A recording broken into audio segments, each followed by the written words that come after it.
podemos destacar la creación del Fondo del Desendeudamiento Argentino, que se destina a la cancelación de los servicios de la deuda, estoy leyendo, contenedores privados del ejercicio del 2010 por la suma de 4.382 millones, que el Banco Central deberá transferir al Tesoro Nacional de las reservas de libre disponibilidad. Y yo quiero que se junte rápido esta comisión porque quiero discutir esto de libre disponibilidad, que me parece una rémora del pasado, en concordancia con los vencimientos. Se detalla el tipo de la deuda y el monto. El Banco Central recibe como contraprestación, de acuerdo a cada una de las transferencias mensuales, letras intransferibles en dólares a 10 años de plazo, con amortización íntegra al vencimiento. Los intereses se cancelan semestralmente. Hay una referencia a la Carta Orgánica, artículos 33 y 19, inciso A y 20, de la Carta Orgánica del Banco Central. Hay una referencia a la operación del artículo 43 de la Ley de Presupuesto, que creo yo que en el fondo, esto lo debería dejar para el final porque es un poco el nombre del asesino, pero en toda buena novela policial eso surge al final. Pero me parece que esta ley no hace más que indicar, en el marco del artículo 43 del presupuesto nacional, cuál es la fuente de financiamiento que se debe emplear. Creo que ese punto es cristalino. Los fondos transferidos al Gobierno Nacional desde el Banco Central por el DNU no serán no utilizados, se reintegran a las cuentas. Se crea la Comisión Bicameral de Seguimiento y el artículo 9 del dictamen de comisión establece con claridad que el decreto de necesidad y urgencia número 298/10 quedará derogado a partir de la fecha de entrada de la vigencia de la presente ley. ¿Qué significa esto? Es que es importante dejar en claro en este momento, en la presentación, que nuestra voluntad es que el DNU sea derogado recién a partir de la entrada de la vigencia de esa ley y no antes. Aquí no hay un rechazo del Senado al DNU 298, sino lo que se propone es reemplazar al DNU por la ley que hoy estamos votando. Y esos aspectos me parecen importantes porque ya entrando un poco en el análisis más claro de qué, vimos qué son las reservas, vimos para qué sirven, vimos la dimensión, los alcances y los límites de la ley, la creación de la bicameral, pero lo interesante también es ver que aquí nosotros lo que estamos haciendo es enfrentar compromisos externos que este gobierno no contrajo. Cuando uno analiza los puntos especificados en la ley, ve que hay 531 millones de dólares de préstamos garantizados del megacanje.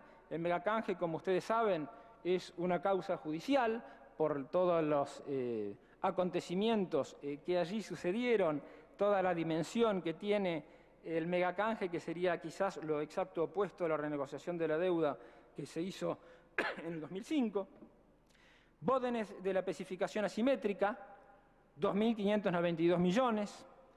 Luego bonos descuento y par de la reestructuración de la deuda realizada en el 2005, esa que incluyó la quita histórica de 65.000 millones de dólares. Hay que pagar 759 millones. Y bonar del canje de préstamos garantizados de 2009 por 500 millones. Esto es, en síntesis, lo que el proyecto de ley propone pagar mediante el uso de reservas. Y a mí me parece que esta iniciativa se inscribe de modo inteligente y pertinente en lo que nosotros consideramos unos puntales de la política del Gobierno Nacional, que es la política de desendeudamiento. La política de desendeudamiento, y definida rápida, sería tratar de pagar lo menos posible, acorde con las relaciones de poder realmente existentes en la Argentina y en el mundo, pero sobre todo no hacer que la deuda externa sea el condicionante político. Recordemos esos tiempos, aciagos, lejanos y que no vuelvan más, en los cuales el Fondo Monetario, mediante acuerdos stand-by, condicionaba la política interna de los países, contraviniendo al mismo tiempo a su propia naturaleza. ¿Cómo una institución financiera va a imponer reglas del juego internas en materia de propiedad de empresas, en materia de comportamiento político? Entonces, me parece que esta política de desendeudamiento consiste, por un lado, en hacer más sostenible nuestra economía y, por el otro lado, ampliar nuestro margen de maniobra en materia de política económica. De hecho, hoy en la Comisión de Relaciones Exteriores, conjuntamente con la Comisión de Economía Nacional e Inversión y de Presupuesto y Hacienda, avanzamos en la inclusión de la Argentina en la CAF, la Corporación Andina de Fomento, que es una noble institución que va a cumplir 40 años y que es una institución financiera que es nuestra. es de los países del sur, es latinoamericana, es sudamericana. No van a venir a decirnos a nosotros, bueno, vamos a hacer una obra en tal provincia, pero no nos gusta el gobernador. O esta provincia, o por qué vamos a invertir en esta provincia, porque es inviable. Y cuando uno accedía a los borradores del fondo, hablaban de provincias inviables. Y uno decía, muchachos, los inviables no serán ustedes. Al final, tan equivocados no estábamos. También,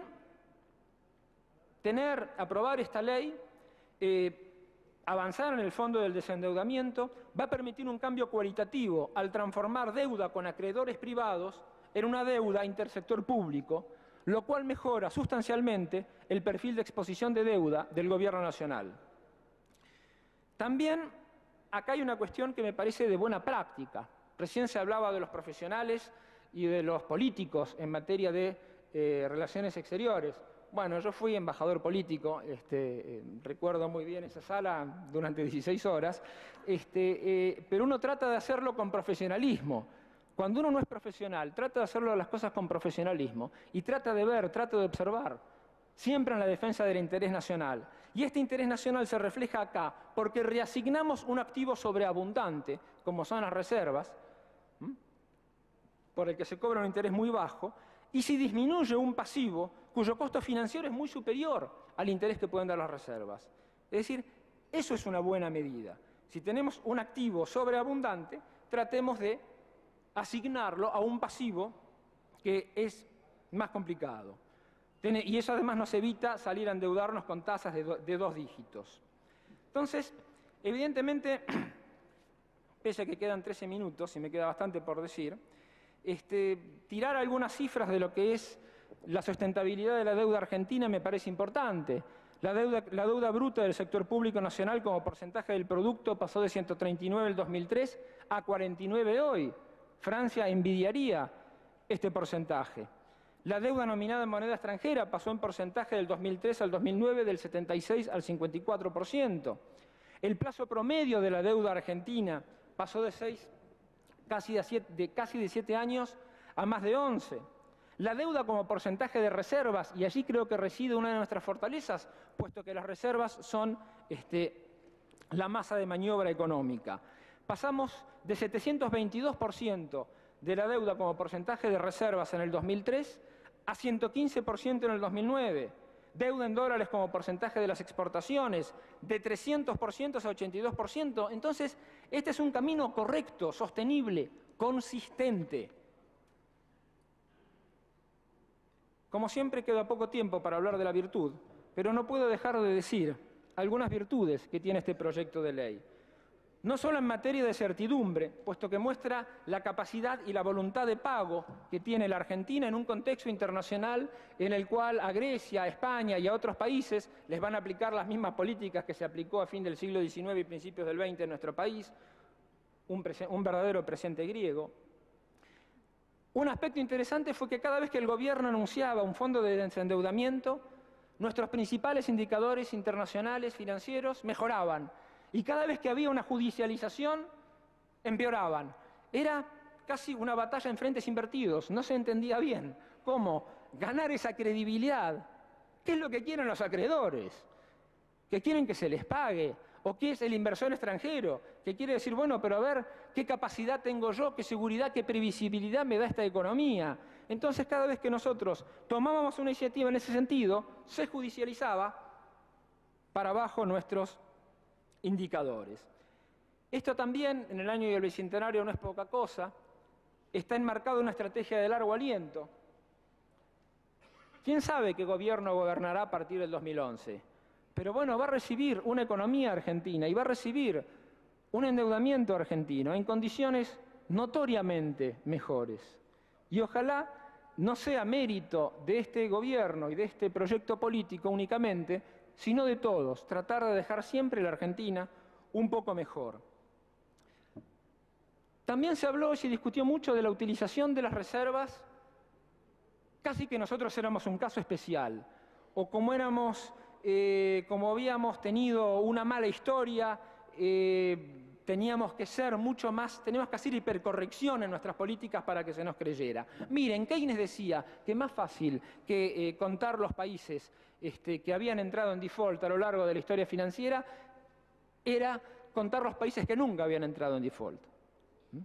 Por lo tanto, en ese sentido, los países, los que sufrieron la crisis en Asia, por ejemplo, lo que hicieron fue alejarse del Fondo Monetario Internacional, preguntarle a muchos embajadores argentinos cómo era eso de la renegociación de la deuda, y también juntar reservas internacionales que a esos países le permitieron comprar activos que habían sido privatizados. Pienso sobre todo en el caso de Asia.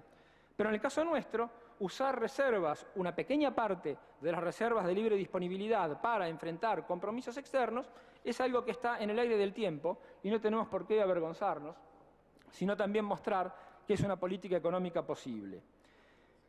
En la cuestión presupuestaria, ya yendo al meollo del asunto, no se modifican ni la afectación de los gastos, ni la afectación de los recursos presupuestarios, ni la composición o monto de los gastos corrientes y de capital. El